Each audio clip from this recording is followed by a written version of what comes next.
Member. Thank you. On a more serious note, Honourable Chair, I just would like to ask an honest question here.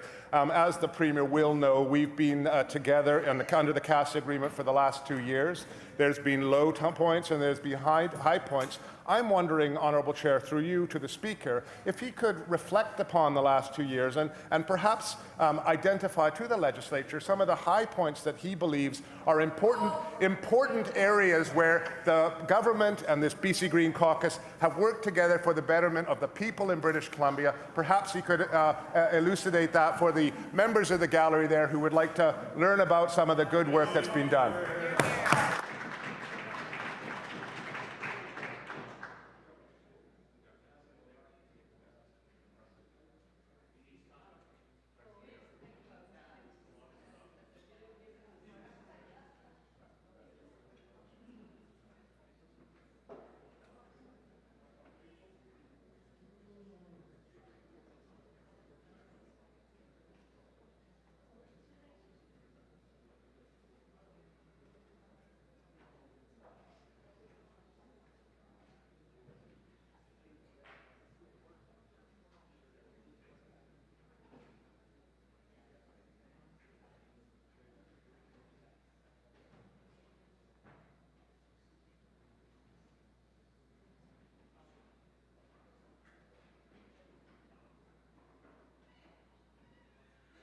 Member.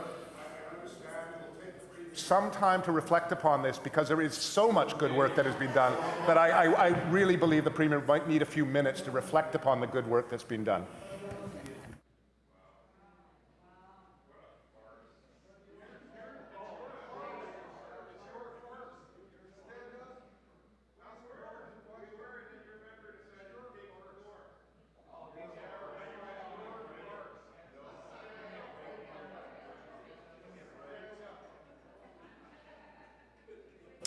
Premier.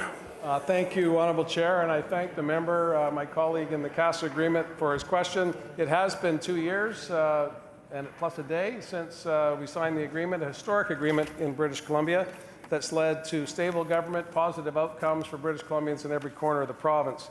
It's difficult to point to one highlight, but one I know that the member will be most satisfied with is the development of Clean BC, which was absolutely integral to the foundation of a climate action plan that leads the continent. He and the Green Caucus were critical to making that happen. And I know members on the other side of the House as well, leading the first carbon price in North America set by the former government. Their enthusiasm has waned over time for that, but I know that they laid a solid foundation. I give full credit to Premier Gordon Campbell for having the courage to start that initiative, and I'm excited that we're here to take it the next step and lead the country, in fact the continent, in that regard. But when I think about, again, the member comes from the post-secondary sector, and so he would also agree with me that eliminating fees for English language learning and adult basic education was also critical to reducing barriers, eliminating obstacles to people realizing their full potential. At a time when we have a skills shortage, it's important that we get people back into the classroom so that they can get the skills they need to be full participants in the economy for their families, for their communities, and for the province. And we also have done a number of initiatives to cap tuition fees, to ensure that we have eliminated interest on student debt for BC student debt, which I think is something that would be applauded by all members of this House. And one area that I'm particularly excited about, the member for Mount Pleasant, the member for Kootenay West, and I were at Vancouver Island University in the first couple of weeks of our time in government, Vancouver Island University in Nanaimo, announcing the tuition waiver for kids in care. And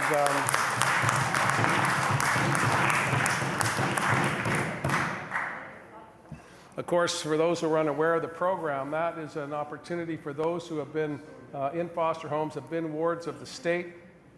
When they age out, oftentimes they see an abyss rather than an opportunity.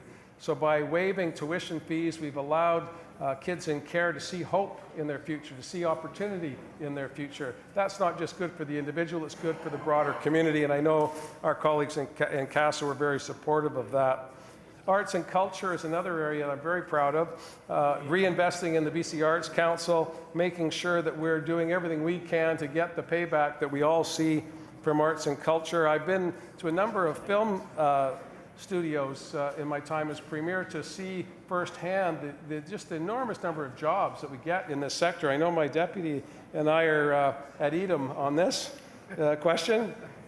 We see electricians, carpenters, actors, extras that get their big break by being at the right place at the right time on a Netflix film or a series or whatever it might be that launches their careers. Deadpool coming to BC not once but twice, and let's hope 3 times. Probably the defining moment for me was just last week, remember, when I was visiting a studio in Vancouver that did the dragons for Game of Thrones. Now, not a lot of people know that, but the CGI for Game of Thrones was developed and designed in Vancouver, which had a whole host of other spin-offs for the community, subcontractors, creating more jobs, good high-paying jobs, whether it be coders, whether it be artists, and that's all happening here in British Columbia, not just in Vancouver, by the way, also throughout BC. On the economy, of course, the member will know that we put in place an innovation commissioner to make sure that we are talking about the economy of the future. We also, of course, are very mindful that traditional industries built British Columbia. We're working hard to make sure that forestry, mining, and other resource industries can prosper and flourish. Agriculture is very important to the member. He supports the Agricultural Land Reserve. He supports strengthening tools like that for all British Columbians. And I know the member would like me to go on. You would? Okay. Creating a ministry. I didn't know I was filibustering myself, but here I find myself. It's been a while. Excuse me. On the housing side, the member is as devastated as I am to see homelessness proliferating across BC. But with modular housing programs, we've seen the hard-to-house and homeless finding a place to hang their hat and to start a new life. And it's been transformative in places like Surrey. The Wally Strip was infamous, and now that's been changed.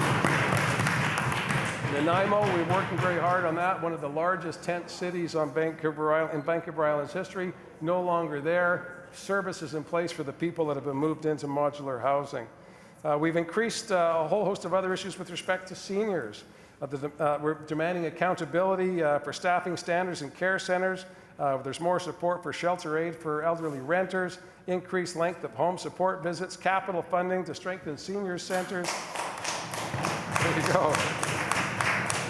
Systematic review of care center staffing levels. This is something that the Minister of Health was absolutely pivotal on. And we remember back to the turn of the century when the government of the day was ripping up contracts, making it more difficult for seniors to find care facilities that were appropriately staffed with enthusiastic workers, caregivers that are not just coming to a job, but coming to care for our mums, our dads, and our loved ones.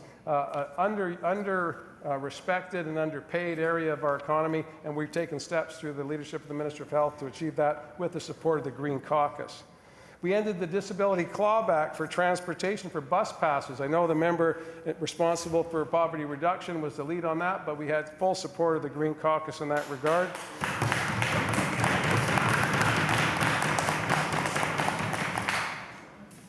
And a whole bunch of other stuff. Yeah. Anti-SLAPP legislation. I know the member and I talking about anti-SLAPP legislation in the first session. There were some challenges, a determination made in Ontario, made the bill that we were working on together on this side of the House a bit in doubt. We worked with the Attorney General, Leg Council, and the Green Caucus to make sure that we could have anti-SLAPP legislation here in British Columbia to protect those who are standing up for their communities. We've made a whole host of other changes. The reduction of PST on electricity, Honourable Chair, was absolutely critical to industry and something that should have happened a long, long time ago. That's created more opportunities as well. I think there's more here, but I think if the member has more questions, I'll take that. Or the member for Powell River Sunshine Coast.